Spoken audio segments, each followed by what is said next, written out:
but his theology is like music. It's a symphony. It's got these themes that interweave together, and he puts a lot of hope in the young. He knows that that's the age of zeal. He sees a small church, a vibrant church, and I think that's a call for young people. Hey, take him seriously.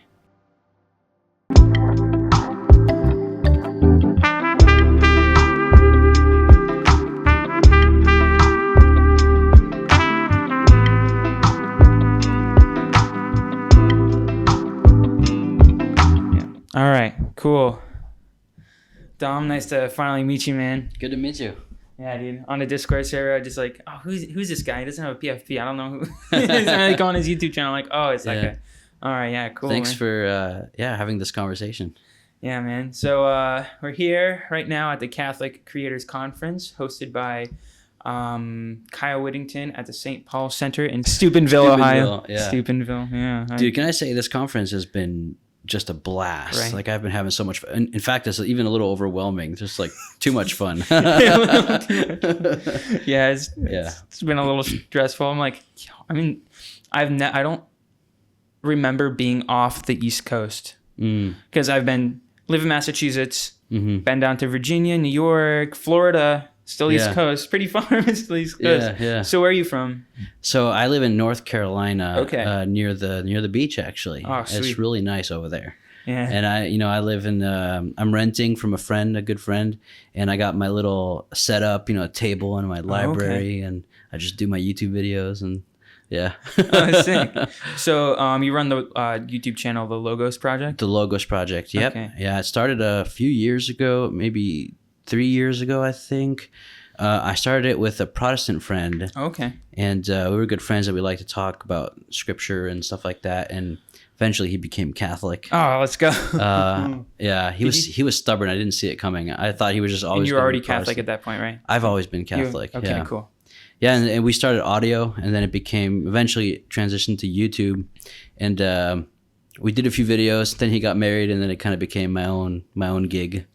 Oh, so, sweet. Yeah. So you do YouTube videos, just explaining what's going on with papal documents, or kind of just logic in the church? And so the main focus is the theology of Pope Benedict XVI. Okay. But I do talk about theology in general, and so sometimes there's some church politics, but that gets clicks. But I don't like doing those videos. But so I actually grew up in the Society of St. Pius X, so I kind of felt like I had a responsibility to share a little bit more about the church's understanding of that. And Pope Benedict helped me in my process of understanding the council. So there's a bit of like that kind of talk, but it's mostly about his theology and the documents of the council and understanding their meaning, and just Catholic theology in general. But he's like my guide, So when you do your videos about him, and when you write about him, how do you get your topics for what you want to talk about or what you want to write about? My question is, I can't help but have topics. How do I get topics out of my head? Oh, really? There's so much meat to bite into. I sometimes have a hard time sleeping. There's too much going on because he really just opens up this world for you, and it's overwhelming. But it's so beautiful. I know it sounds strange that theology, like this, you think it's a mental thing, right? You're thinking about things. That would be beautiful. Usually beautiful things are associated with like art, like paintings or music. Yeah. But his theology is like music. It's a symphony. It's got these themes that interweave together, and sometimes it interferes with my sleeping. Yeah. So I'm as you can tell, I'm super excited about his thought, but yeah. Yeah, man, it's like having that one or many ideas that you can just like do and bring out to the table. That's like one of the things I do I'm a visual artist. Yeah. So like I draw, and I also do music and stuff. Like, so if I have an idea, like this podcast was just an idea, so I do it and I'll get really into it. I'm like, what can I do with this? What can I do with that? Yeah. So I kind of get that like restlessness. With people. Yeah. No, so, exactly. That's awesome. No, and that's the thing, because you see, he was mostly a fundamental theologian. Okay. So he did fundamental theology, and fundamental theology is principles, like thought principles of theology. So it's not anything in particular. He didn't specialize in the Trinity or in a certain part of the church's history. He specialized in the principles of Catholic thinking. And that's why he actually covers everything. And so the reason why it's hard to sometimes go to sleep is because anything you look at with those principles in mind kind of reveals itself to you in a certain way that shows you how it's connected to everything else in the faith, right? So when he talks about the Trinity, I'm thinking about the Incarnation, I'm thinking about the Blessed Virgin Mary, I'm thinking about the Episcopacy. And it's like, how are those related, right? He shows you how they're all related. And so it's just hard to, that's why it's so stimulating, you know, but I get it, man. Us here at the conference, we all have a podcast or a YouTube channel because we learn things and we want to share. We want to say, hey, you guys need to check this out. This is cool, you know? So that's why I feel like it's just a bunch of like-minded people. They got the same kind of, you know, desire to share, but yeah. That's awesome. Yeah. I'm glad to be here. Me too. Yeah. So you were touching upon how Benedict has just all like wide variety of topics that can be like connected with certain things. So my podcast is directly dealt with the youth in the Catholic Church. We share youth stories, or if we have someone who's not a youth anymore, unfortunately, sorry, man. Beard gives it away. Yeah, if you shave, maybe. And the receding hairline, I can't fix that. No, just put a hat on. I'll give you mine. So I have a question. So is there something that Saint oh my gosh. Well, hopefully one day. Pope Benedict has said about the youth in the church, or advice or theology or something about that. Yeah, well, the first thing I would say is that he is an academic theologian, so he may not be approachable immediately, right? If you want to read him as a youth. That being said, he's not a difficult theologian. So one thing I like, because we have a youth group at my parish as well, and they know I keep talking about this German guy who was Pope, right? And I'm like, if you really do want to read about him, a good place to start is this little book called, what's the name? Gospel Catechism Catechesis. It's this little book. It's a great place to start. And it's after the publication of the Catechism of the Catholic Church. So if anyone's watching and you're new to this, like that would be a good place to start with his writings.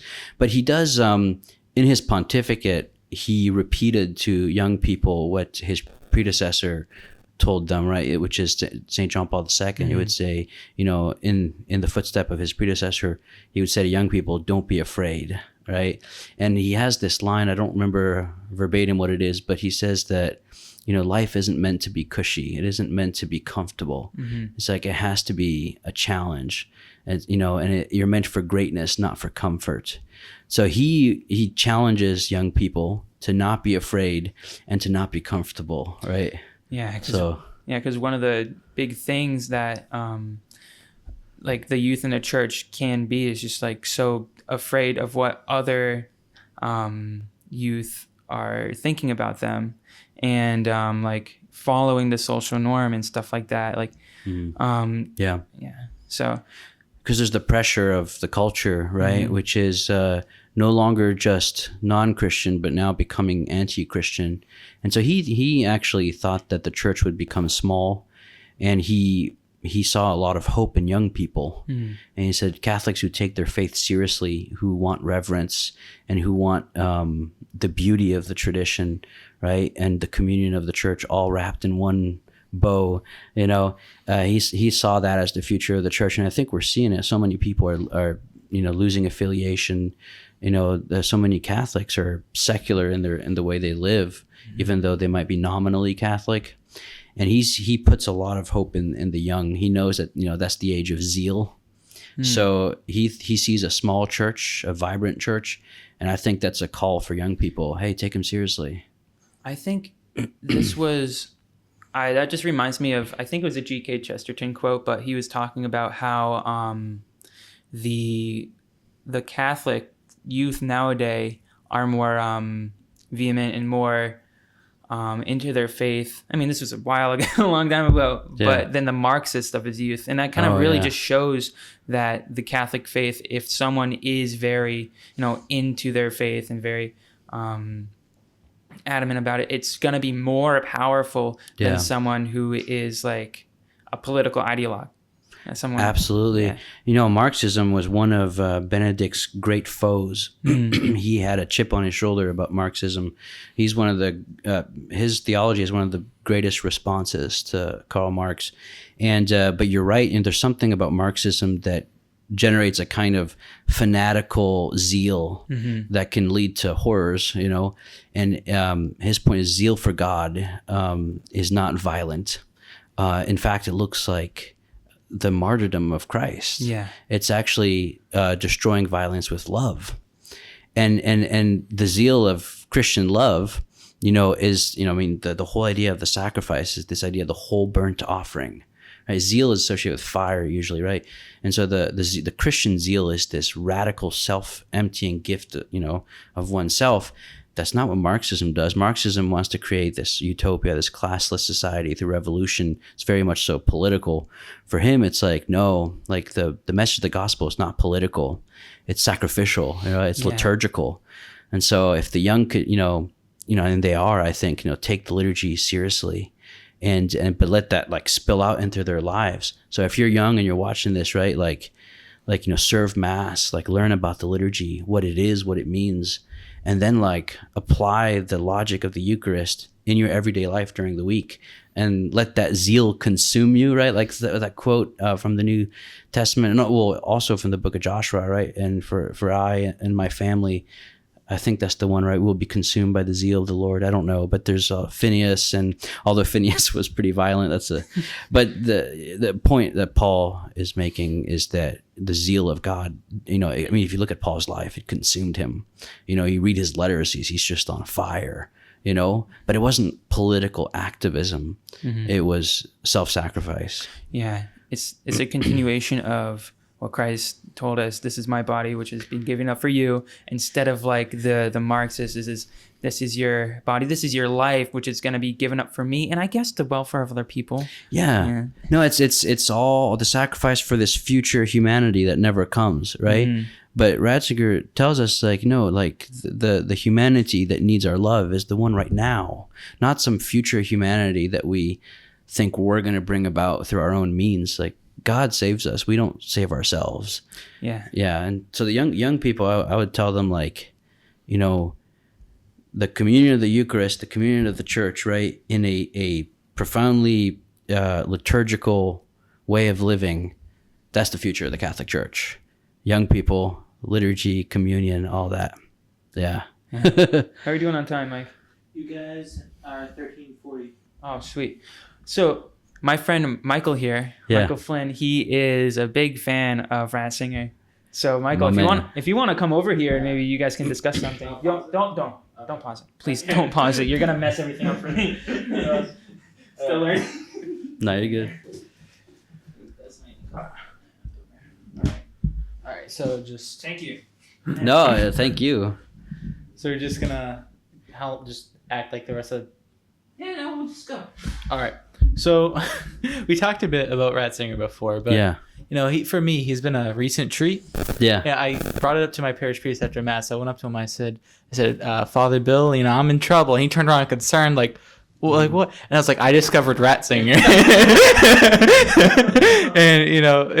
and I did, like, my I just been my Audible just filled with Ratzinger and Scott Hahn. I have them right next to each other. Yeah. But Ratzinger, it's a healthy combo. Yeah. And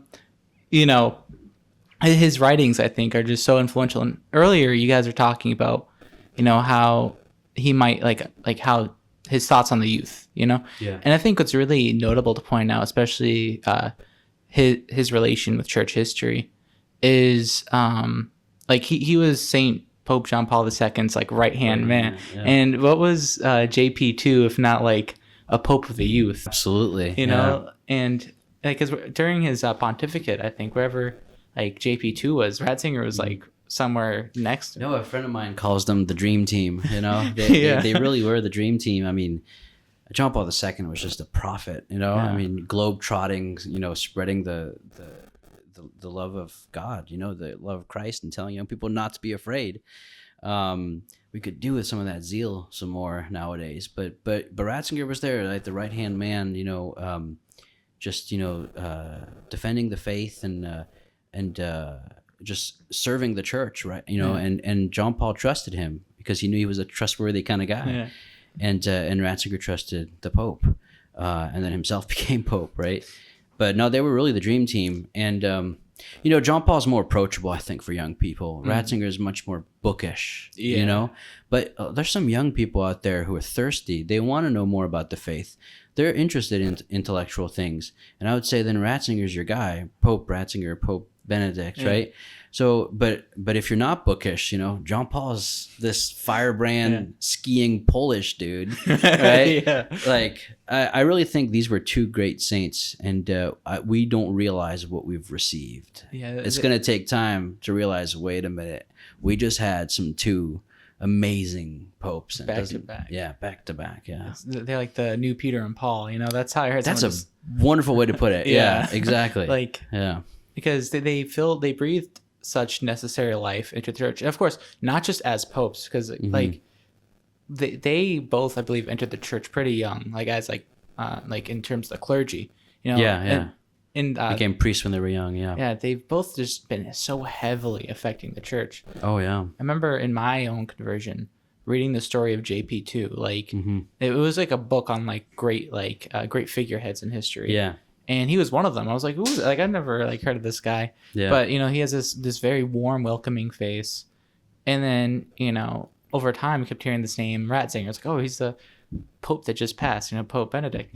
And then I discover his writings and like Introduction to Christianity. It's like, oh, that's a heavy one. That was not an introduction. No, it's not. But he has like he said, he quenched a thirst I didn't know I had. The way he tackled I think just like the humanities in terms of like how you describe him, he's an academic, but at the same time I think his writings they're very he's a theologian, but he's also a pastor, right? And you know, his theology isn't just this kind of academic stuff up in the ivory tower. It's really an expression of his prayer, right? His theology and his prayer are inseparable. And also his, you know, he talks a lot about his Christology, his understanding of Jesus Christ is this, he calls it the pro-existence of Jesus. It's a fancy word that just means that Jesus, his very being, is this radical giving of himself to others.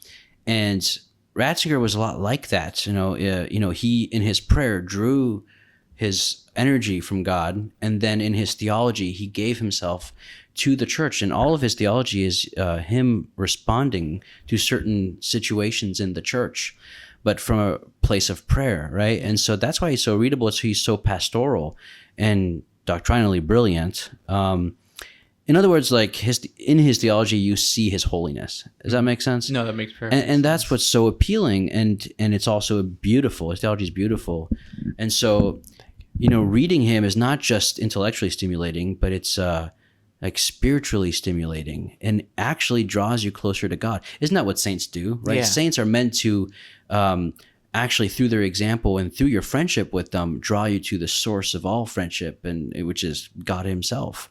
And that's why I really appreciate, I mean, he's answered so many of the questions that I've had that other people haven't answered, but also like he's drawn me closer to Jesus Christ, especially his Jesus of Nazareth series. That's why I read him so much.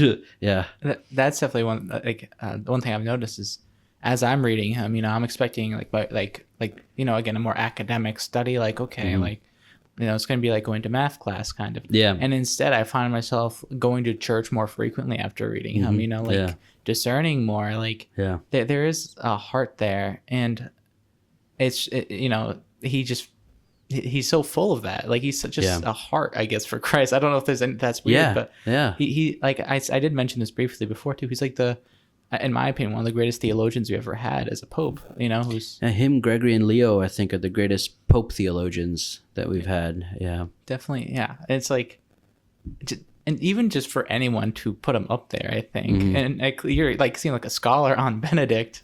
I read him a lot, but I don't know if I'd say I'm a scholar. Yeah, but like it's just. He's just so like, I don't know. It's just, we were definitely graced by him, and I don't think we realize yet how much. It's going to take some time.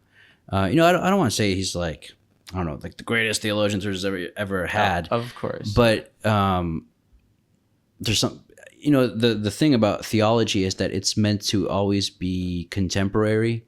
Like theology isn't what people thought back then. It's supposed to be our thinking of the faith now, right? And so that's why it's important to have a solid guide that's contemporary, and that's what he is. And the church is going through, and culture and humanity right now, civilization is going through a transition, a crisis of meaning, some people call it, right? And so you need someone who knows what that is and who's living in it to be a sure guide and tell you how he's tackled the issues. And that's what he is. Saint Bonaventure is a wonderful theologian. He Pope Benedict studied him a lot and wrote his second dissertation on him. But Saint Bonaventure can't necessarily help me as much with the problems in the church today or in the world, right? Yeah. But he can, because he's channeling the tradition, but he's actualizing it right now. I would recommend people read his Jesus of Nazareth series. It's one of those things where it's an iceberg. Like, it's very accessible. It's not difficult to read. There might be some parts that are a little challenging, but not only is it super accessible, but there's a whole iceberg underneath of things he's referencing. So, but anyway, I'm on a ramble, but he's worth reading. I know something along this line was asked before, but like when it comes to like the church doctors in general, which honestly I think Ratzinger definitely has his name. Yeah, up there. he'll be a doctor. I'm not. There's no doubt in my mind. What do you think young people can get from reading more about the church not the church fathers, but just the church doctors, like and just in general? I would say to adults, don't underestimate the intellectual capacities of young people. They're much smarter than we give them credit for. Sometimes, maybe it takes them a while to get used to certain terms and to understand certain things, but that's just because they've never been exposed to certain things. But I think a lot of times adults underestimate kids, their capacity to understand things and their curiosity, and that actually does a disservice to kids. So that's the first thing I would say is don't underestimate the kids. They're hungry for something that's actually really profound and challenging. That being said, sorry, the question was, what I tell people who want to, why should they read? Well, that's the reason why, is because you put it right. You said, when I started reading Ratzinger, he was answering questions I didn't know I had, right? Is that what you said? Something like that? Something along those lines. Yeah.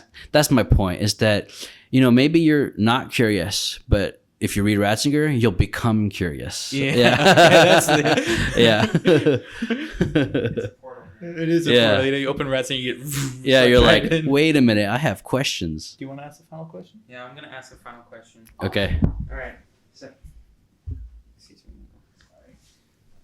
All right. Yeah, this guy's just really excited about Benedict. So good. I mean, that's actually more. I have a lot of questions too. Yeah.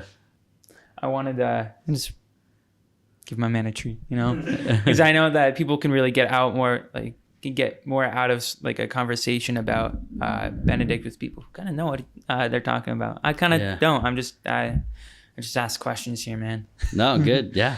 Yeah. So that's what this is for. Yeah. So thanks for coming on, man. I really appreciate it. Thanks for having me on. Yeah. Of course. So where can people find you? Yeah, so if you go on YouTube and type in the Logos Project, Logos is Logos, you'll find my YouTube channel. I will warn people, there's some church politics videos that, don't watch those. Watch the Ratzinger stuff. I'm trying to focus on Pope Benedict. Because of my history and certain controversies, I had to kind of talk about that. But the Logos Project on YouTube. Click on everything that has his face on it, right? Yeah. And I have a website where everything is. You can find all my stuff, the podcast, blog posts, and that's called The Ecclesia Blog. Another Greek word, ECCLESIA. Ecclesia means church in Greek, so theecclesiablog.com. And that's is that listed on your profile too? Yeah, it's on the YouTube page as well, so you can find everything there. Yeah. Great. All right. And one final question. Since we're a faithful amphibian, we kind of always have to do something related. So we have this acronym called FROG, and it stands for Fully Rely on God. Okay. And so my question is to you, do you frog? I wish I frogged more. Yeah. So work in progress. Work in progress. Yeah. Work in progress. Let's go. All right. Thanks, man. I really appreciate it. Appreciate it. All right.